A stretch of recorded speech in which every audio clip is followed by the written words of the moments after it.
Muy bien, queridos amigos, queridos hermanos, estamos en esta mañana continuando con 21 temas de discipulado bíblico. Tenemos hoy día el tema número 11, la salvación y las recompensas, otro tema muy importante.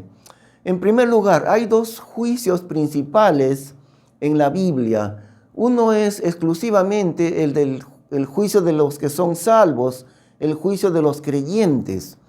Y el otro juicio es de las personas incrédulas, el juicio de los que están perdidos, de los que ya están bajo condenación. Recordemos que dice la Biblia que después de la muerte no hay ninguna alternativa posible de ser salvo.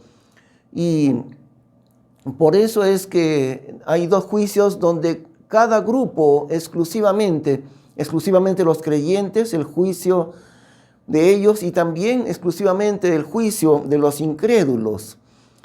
Los creyentes estaremos en el que se llama en la Biblia el tribunal de Cristo, donde entrarán únicamente los que ya son salvos. En tercer lugar, las personas no salvas enfrentarán el juicio ante el gran trono blanco. Así que tenemos dos juicios principales en la palabra de Dios. El juicio de los creyentes, llamado el tribunal de Cristo, y el juicio de los perdidos, que se llama el juicio ante el gran trono blanco, que también de una manera popular le llaman el juicio final, pero el nombre correcto es ese, el juicio ante el gran trono blanco. Número 4, el tribunal de Cristo no es un juicio por el pecado. Eso es muy necesario de entender. Si es que existe un juicio para los creyentes, para los hijos de Dios, ese juicio no es para condenación, porque dice la Biblia, ninguna condenación hay para los que están en Cristo Jesús. El tribunal de Cristo no es un juicio por el pecado. El juicio de nuestros pecados ya se produjo en el momento de la cruz. Dios juzgó nuestros pecados. Recordemos que Dios no estaba juzgando a Cristo porque Él era completamente inocente, sin mancha, sino que el Señor Jesús estaba cargando los pecados nuestros. Y en ese momento, en el momento de la cruz, al derramar su preciosa sangre, Él estaba cargando el juicio de Dios sobre nuestros pecados. De manera que entonces el juicio de nuestro pecado ya se produjo completamente, ya se produjo totalmente. Por eso el Señor Jesús, un poco antes de expirar, Él exclamó, consumado es, todo se ha pagado, el juicio del pecado quedó concluido en la cruz. Nuestros pecados ya fueron llevados allí. Entonces, el tribunal de Cristo no tiene nada que ver con el pecado. Eso es lo que necesitamos entender. El tribunal de Cristo no es para condenación ni tampoco para salvación, porque todos los que entran al tribunal de Cristo ya fueron salvos. Entonces, si no es un tribunal para condenación ni para salvación, entonces, ¿para qué es el tribunal de Cristo? Es un tribunal de recompensas, mayores o menores recompensas para el creyente. Eso sí, dentro de los que son salvos habrá, digamos así, posiciones, honores y coronas. Y el Señor dará mayores o menores recompensas. Hagamos una figura. Todos los atletas que participan en una maratón, por ejemplo, digamos que participaron 25 atletas, entonces los 25 van a concluir la maratón. Y el primero, habrá un segundo, un tercero, pero todos los atletas participan. Algo parecido es, todos los creyentes participamos en la salvación, pero con mayores o menores recompensas. Para eso es el tribunal de Cristo. Vamos a leer en Gálatas capítulo 3 de la manera siguiente. Cristo nos redimió de la maldición de la ley, hecho por nosotros maldición, porque escrito está, maldito todo aquel que es colgado en madero, es decir, en una cruz. Él llevó nuestra maldición. Eso es lo que decimos. Él fue hecho maldición en lugar de nosotros. También continúa el versículo, a fin de que la bendición de Abraham viniese sobre los gentiles por Cristo Jesús, para que por la fe recibamos la promesa del Espíritu.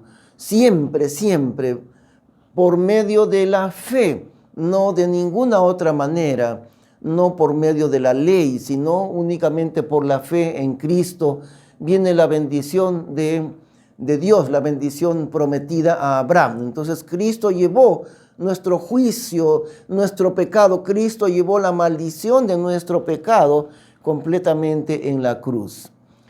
El mismo que llevó nuestros pecados en su cuerpo sobre el madero, para que nosotros, siendo muertos a los pecados, viviésemos a la justicia, por las heridas del cual habéis sido sanados. Esto es 1 de Pedro, capítulo 2. También en el libro de Hebreos, capítulo 9, dice así, y casi todas las cosas, según la ley, son purificadas con sangre, y sin derramamiento de sangre no hay remisión. No hay limpieza del pecado, no hay redención del pecado sin el derramamiento de sangre. Y esto según el pacto antiguo de la ley. En el pacto de la ley, la remisión de los pecados era solamente por derramamiento de sangre de una víctima inocente, que son una figura de Cristo, por supuesto. Los animalitos, los corderos, que eran los animales vacunos, que eran sacrificados, todos ellos eran una figura del Señor Jesús. Cada día ofrecían interminablemente estos sacrificios de sangre, porque aún en el tiempo del antiguo pacto y también en el nuevo pacto ahora, sin derramamiento de sangre no hay remisión. Porque no entró Cristo en el santuario hecho de mano, que es la figura del verdadero. El santuario hecho de mano es el templo que está en Jerusalén. Ese santuario, ese templo es una figura, una representación del santuario verdadero.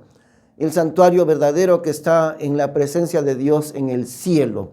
Por eso dice, no entró Cristo en el santuario hecho de mano, que es la figura del verdadero en el cielo, mas en el mismo cielo. Él entró verdaderamente en el santuario verdadero en el mismo cielo, para presentarse ahora por nosotros en la presencia de Dios, a favor de nosotros. Nuestro sumo sacerdote se presentó él después de su muerte en la cruz.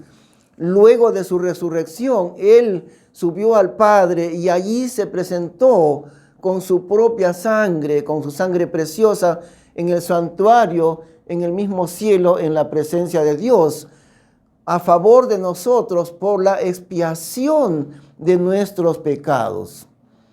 No, empero, para ofrecerse muchas veces a sí mismo, como entra el sumo sacerdote en el santuario cada un año con sangre ajena. De otra manera, fuera necesario que hubiera padecido muchas veces desde el principio del mundo.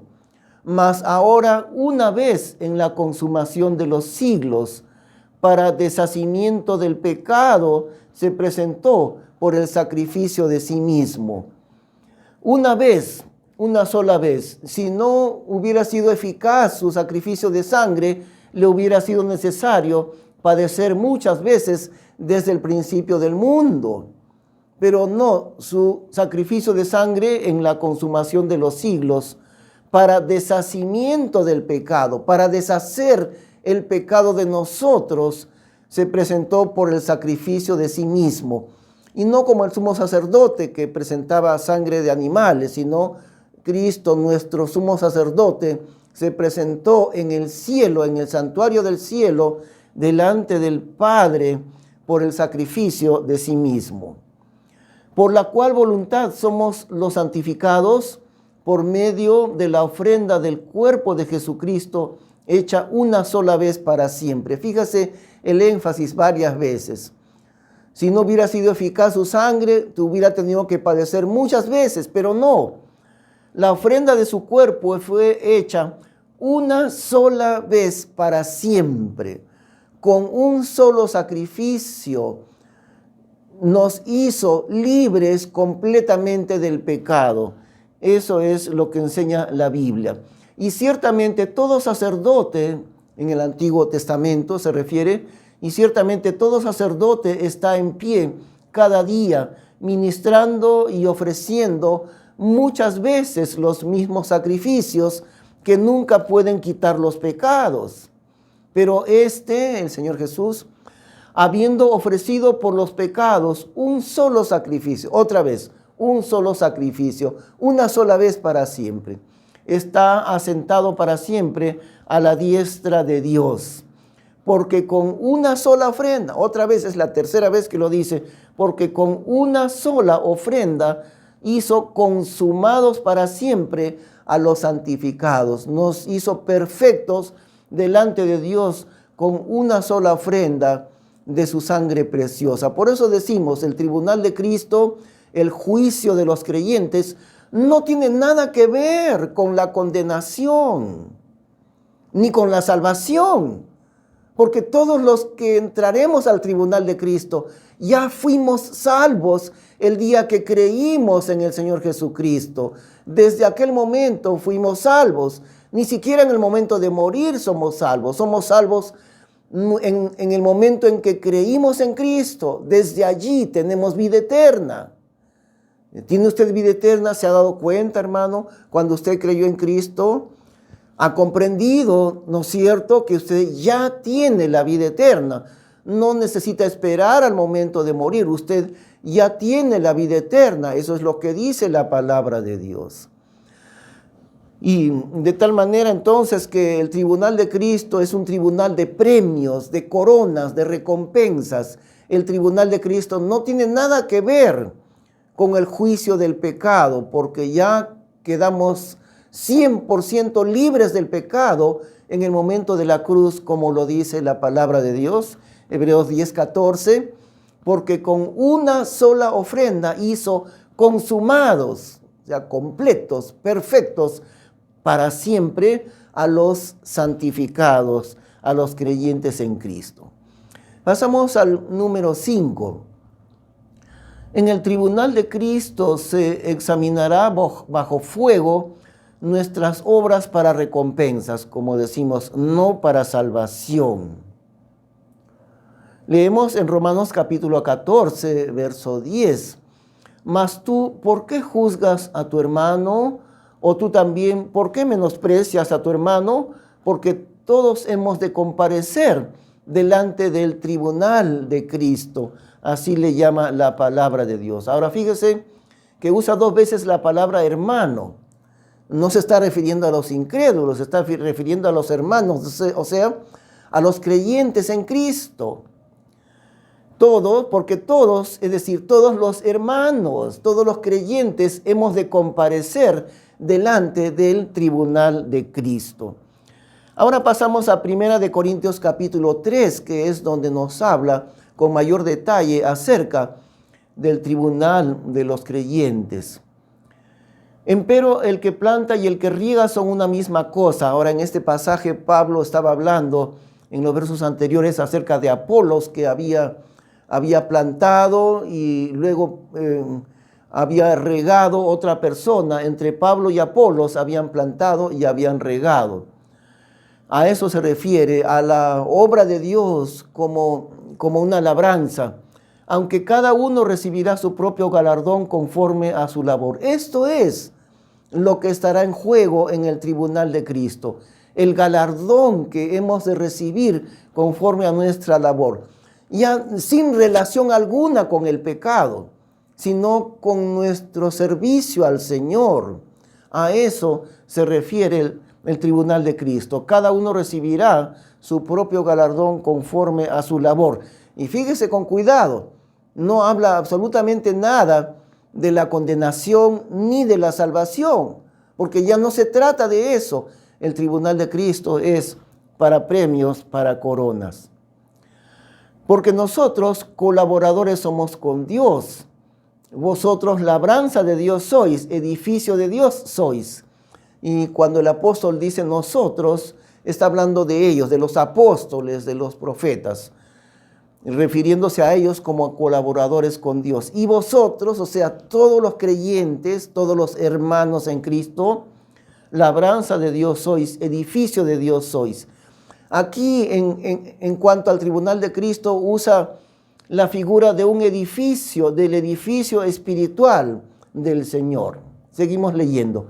Conforme a la gracia de Dios que me ha sido dada, yo como sabio maestro de obra puse el fundamento, es decir, el fundamento de la doctrina de la iglesia, porque Dios le concedió a Pablo como apóstol poner ese fundamento del Nuevo Testamento, gran parte del Nuevo Testamento. La mitad de los libros del Nuevo Testamento fueron escritos por él, por el apóstol Pablo. Por eso dice él, yo como sabio maestro de obra puse el fundamento, es decir, la doctrina, el fundamento de la doctrina de la iglesia fue colocada por Pablo.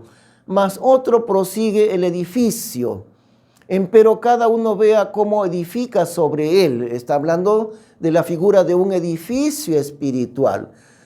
Habiendo dicho que los creyentes somos un edificio espiritual en el Señor, todos los creyentes formamos parte de aquel edificio. Sigue diciendo, porque nadie puede poner otro fundamento del que está puesto, el cual es Jesucristo. Y si alguno edificare sobre este fundamento oro, plata, piedras preciosas, madera, heno, hojarasca.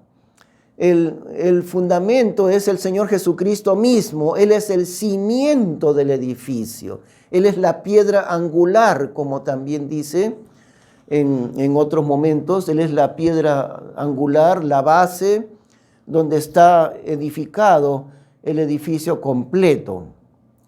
Y si alguno edificare sobre este fundamento, el cual es Cristo, nosotros, usted, como creyente, como hijo de Dios, como hija de Dios, usted y yo, cada día edificamos en nuestra vida un edificio espiritual. Cada cosa que hacemos tiene que ver con construir ese edificio espiritual de Dios, que es el cuerpo completo de la iglesia, junto con el Señor Jesucristo. Cristo es el fundamento, Él es el cimiento, y nosotros somos parte integrante, cada creyente, del edificio de Dios. Y cada cosa que hacemos está contribuyendo a edificar el edificio espiritual, pero se puede edificar con diversos materiales. Y si alguno edificare sobre este fundamento oro o plata o piedras preciosas, o también madera o heno, que es como la paja, hojarasca. Fíjense la diferencia de materiales, ¿no? Algunos materiales del edificio con que cada creyente construye, porque la vida de cada creyente a eso se está refiriendo. Contribuimos a edificar el edificio de Dios, que es la iglesia. Y al edificar estamos usando materiales que son muy buenos, oro, plata, piedras preciosas, pero también, también podemos estar haciendo materiales que no valen. La madera, el heno, la hojarasca serán probados con el fuego.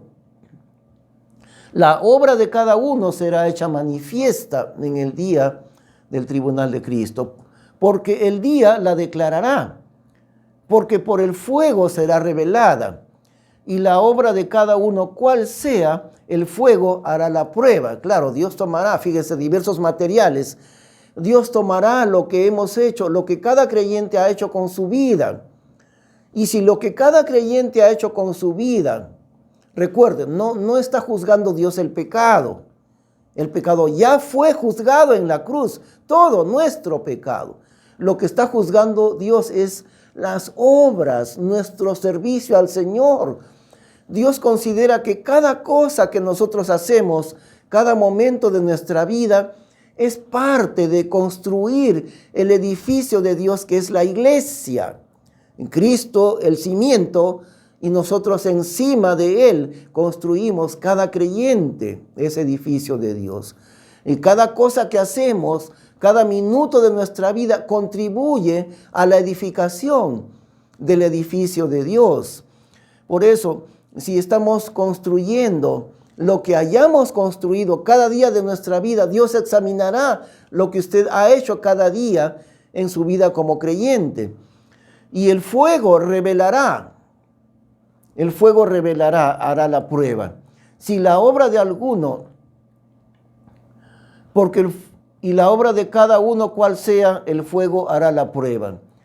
Si la obra de alguno que prosiguió el edificio permaneciere, recibirá el galardón. Porque el oro no se quema, más bien se purifica con el fuego. Los metales preciosos no se queman con el fuego, sino se purifican. Pero la madera se destruye con el fuego. La paja, heno, hojarasca, todo eso se destruye. El fuego ha de probar. Pero si la obra que usted hizo cada día de su vida, al entrar en el fuego, no se destruye, entonces usted recibirá galardón del Señor. Mas si la obra de alguno fuere quemada, sufrirá pérdida. Fíjese, otra vez, no sufrirá condenación. No perderá su salvación, sino perderá recompensas. Sufrirá pérdida de los galardones que hubiera podido recibir si su obra no hubiera sido quemada por la prueba del fuego. Él empero será salvo, mas así como por fuego. Digamos, si una persona, un creyente en Cristo, ha vivido una vida fuera del Señor, fuera de la comunión con Dios, aún así no tendrá galardones, no tendrá honores ni premios, pero él será salvo. Por eso dice lo siguiente, leemos otra vez: mas si la obra de alguno fuere quemada, sufrirá pérdida. Él, empero, será salvo, mas así como por fuego. Esto es como decir, pasará él solo a las justas, sin ninguna recompensa, sin ninguna honra que Dios le dé en el reino de Dios. ¿Por qué? Porque esta persona no ha llevado una vida de obediencia al Señor. Es un hijo de Dios, pero es un hijo no muy obediente. Entonces no tiene recompensas. Ha vivido una vida fuera de la comunión con su Dios, aunque él es hijo de Dios. Esta persona, sus obras serán quemadas por el fuego, mas él será salvo, aunque sea así como por fuego, aunque sea a las justas, entre comillas, pero él será salvo. ¿No sabéis que sois templo de Dios y que el Espíritu de Dios mora en vosotros? El Espíritu Santo mora en nosotros los creyentes, en cada creyente. Cada creyente es un templo del Espíritu Santo, y por eso en su conjunto la iglesia entera, la iglesia local, somos un edificio de Dios. Y todo lo que hacemos contribuye al edificio de Dios. Ahora pasamos al siguiente punto. Los que entran al tribunal de Cristo ya son salvos. No hay allí nadie bajo condenación. Nadie podrá entrar. Nadie que no sea salvo podrá entrar en el tribunal de Cristo. Todos los creyentes son salvos allí. Número 7. El tribunal de Cristo se producirá después del rapto de la iglesia. Recordemos un poquito el orden de los eventos de la venida del Señor. Lo primero que ha de acontecer, y como decíamos, puede suceder hoy día, esta noche, o al siguiente mes, es decir, muy, muy pronto, lo que puede suceder, el rapto de la iglesia. El Señor llevará a su pueblo, a los creyentes en este mundo, a su iglesia, los llevará, dice la Biblia, en un instante, en un abrir y cerrar de ojos, a la final trompeta. Y los muertos en Cristo resucitarán, y los creyentes que estén vivos, su cuerpo será transformado instantáneamente en un cuerpo inmortal como el de Cristo. Y el Señor sacará del mundo a toda su iglesia, antes que venga el castigo de la tribulación. Una vez que la iglesia haya salido del mundo junto con el Espíritu Santo, entonces comenzará lo que en la Biblia es la tribulación, donde Satanás tendrá en la tierra alguien así como hijo de Satanás, más o menos así, el anticristo, que gobernará mundialmente durante 7 años. Y en esos 7 años Dios enviará castigos terribles sobre el mundo.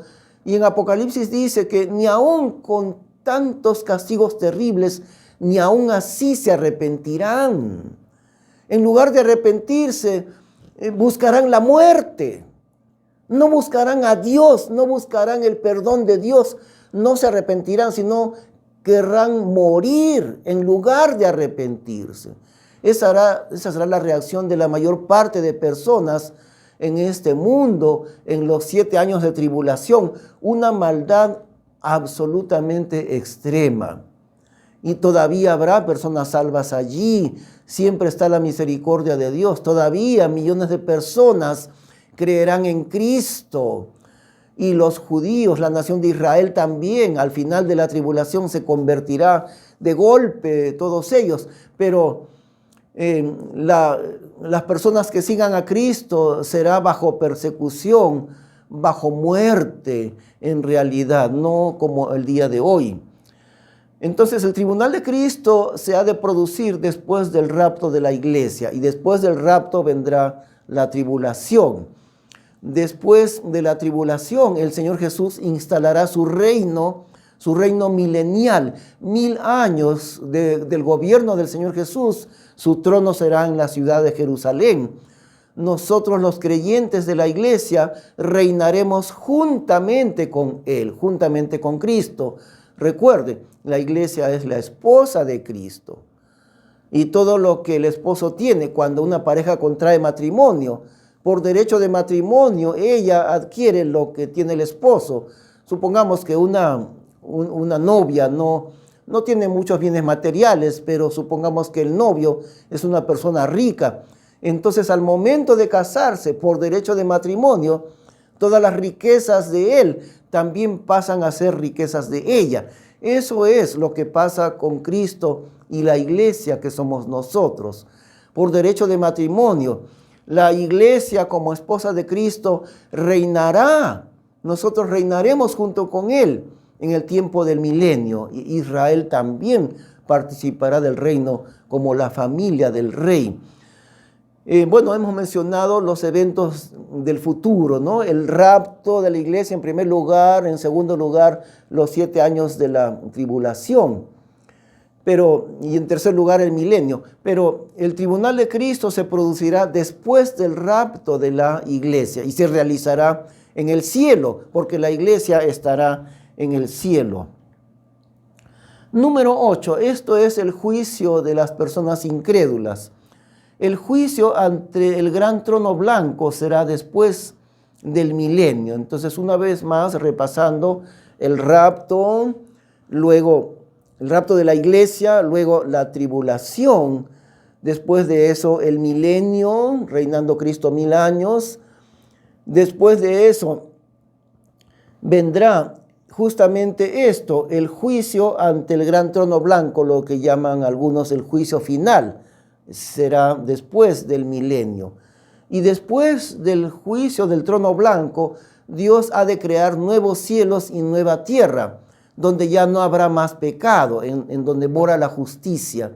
Y después de eso será el reino eterno de Dios. Entonces el juicio ante el gran trono blanco será inmediatamente antes que Dios destruya los cielos y la tierra bajo fuego, y que Dios ha de crear nuevos cielos y nueva tierra. Número 9, el juicio ante el gran trono blanco es solamente para los perdidos, para las personas que ya están bajo condenación. No hay nadie salvo allí. En el juicio ante el gran trono blanco no hay ninguna persona que sea salva. Todos han sido condenados. Pero también hay una cosa, recordemos que en un juicio legal, en un tribunal legal, en casi todos países del mundo. Si una persona comete un delito, no de frente va a la cárcel, primero tienen que juzgarlo y darle una sentencia. Va a un tribunal, hacen un juicio completo de esa persona, de su delito, y luego seguro lo declaran culpable. Y al declararlo culpable le dicen, bueno, 10 años de cárcel, 20 años de cárcel o cadena perpetua, etc. Así que el juicio de Dios para los perdidos es de manera semejante. Tiene que haber un juicio de los pecadores para condenación, pero todos los que entran ahí ya están bajo condenación. Vamos a leer en Romanos capítulo 2, porque sabemos que el juicio de Dios es según verdad contra los que hacen tales cosas. ¿Y piensas esto, oh hombre, que juzgas a los que hacen tales cosas, haciendo las mismas, que tú escaparás el juicio de Dios? ¿O menosprecias las riquezas de su benignidad y paciencia y longanimidad, ignorando que la benignidad de Dios te guía al arrepentimiento? La misericordia de Dios está continuamente ofreciéndose para cada persona. Pero aquí la pregunta es para la persona que rechaza el amor de Dios. Un día no habrá más oportunidad. Un día, el día menos pensado, esa persona perderá la vida cuando menos lo espere. Y no habrá más oportunidad porque dice la Biblia, así como está establecido a los hombres que mueran una sola vez y después de esto el juicio. Ya no hay oportunidad de salvación.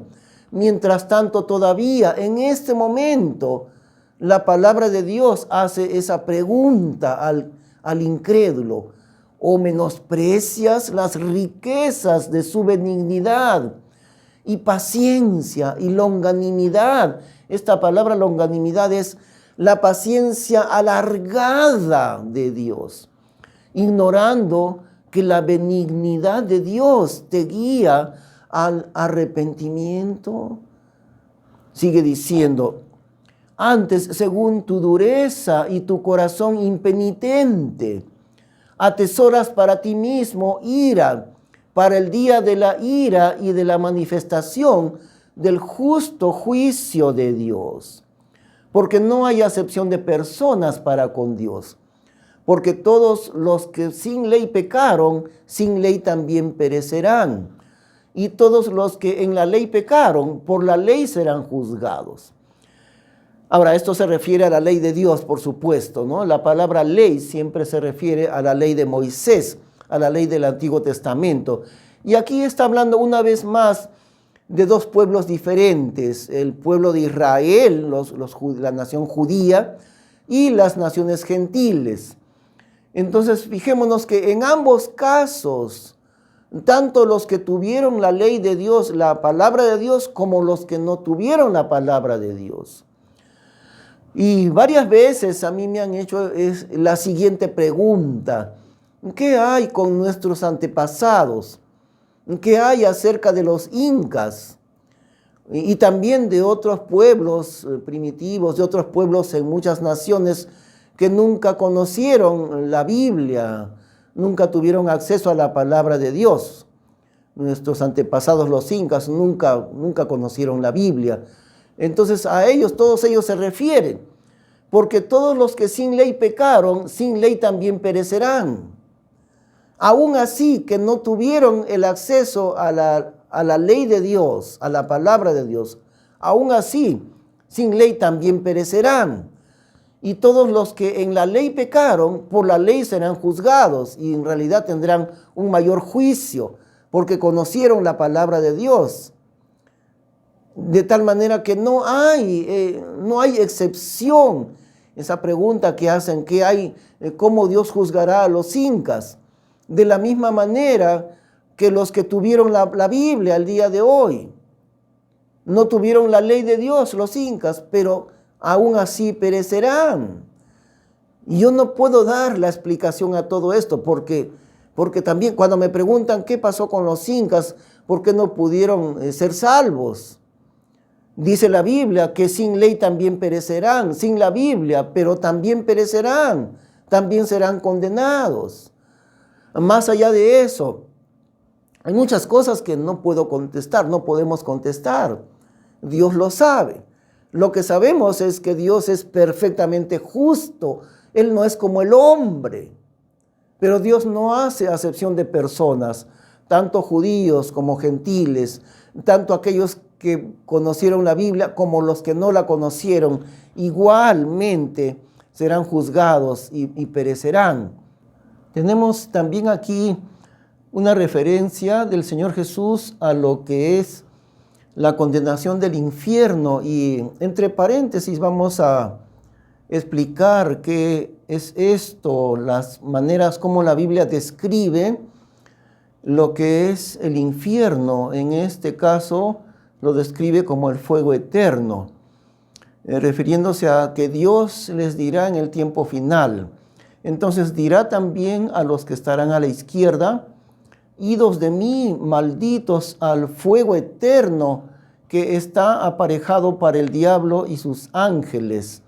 El fuego eterno, la condenación del infierno, no estuvo preparado primero para el hombre, sino para Satanás y sus demonios. Pero a ese mismo lugar irán también todas las personas humanas que siguieron a Satanás. Es terrible describirlo, pero lo vemos de paréntesis para darnos cuenta lo terrible de la realidad de la condenación. Aquí también vemos otra referencia a la condenación, Apocalipsis capítulo 20, y el diablo que los engañaba fue lanzado en el lago de fuego y azufre, donde está la bestia y el falso profeta, y serán atormentados día y noche para siempre jamás.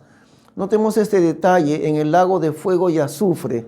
En la referencia anterior le llama el fuego eterno. Y lago de fuego es otra palabra que veremos repetirse también dentro de un momento. Y serán atormentados día y noche para siempre jamás. No queda ninguna duda de eso en la Biblia, con lo terrible, con lo aterrador que es la condenación eterna, el fuego, el sufrimiento eterno. Serán atormentados día y noche con el fuego y azufre para siempre jamás. Ahora sí vemos específicamente lo que es el juicio final, el juicio ante el gran trono blanco, Apocalipsis 20:11. Y vi un gran trono blanco y al que estaba sentado sobre él. Es Dios el Padre, por supuesto, sentado sobre su trono, de delante del cual huyó la tierra y el cielo, y no se halló lugar para ellos. Es decir, la tierra y el cielo quisieron escapar del juicio de Dios, pero no se halló lugar donde pudiesen escapar. No había forma de escapar del juicio terrible de Dios, y la tierra y el cielo enteros saben lo que viene con ese juicio, pero no pudieron escapar. Seguimos, y vi los muertos, grandes y pequeños, que estaban en pie delante de Dios, y los libros fueron abiertos, y otro libro fue abierto, el cual es el libro de la vida. Dos clases de libros aquí. Los libros fueron abiertos, son aquellos libros donde está cada persona con un registro de sus pecados, miles y miles de pecados, en esos libros de las personas. Pero hay otro libro diferente que se llama el libro de la vida. Dios tomó ambos para su juicio en ese momento. Seguimos leyendo. Y fueron juzgados los muertos por las cosas que estaban escritas en los libros según sus obras.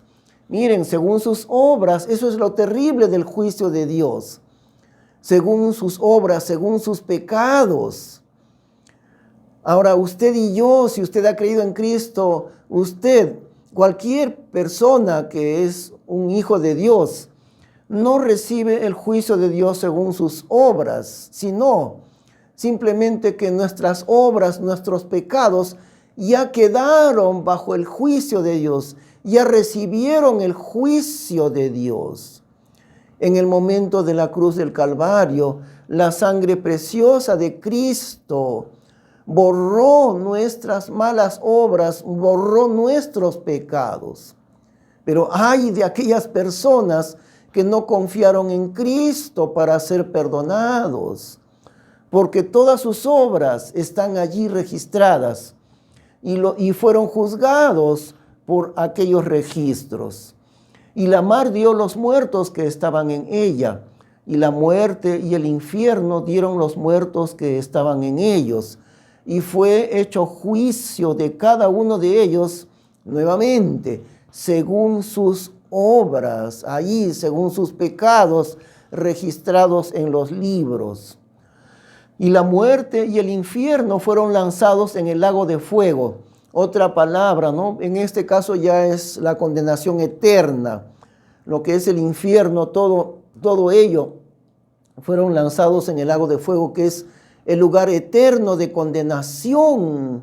Ahora, un lago es algo líquido, pero en este caso es como fuego líquido, algo así. Fueron lanzados en el lago de fuego. Esta es la muerte segunda, la muerte que nunca termina, porque la muerte en la Biblia no significa nunca aniquilación o dejar de existir. En la Biblia el significado de la muerte es separación.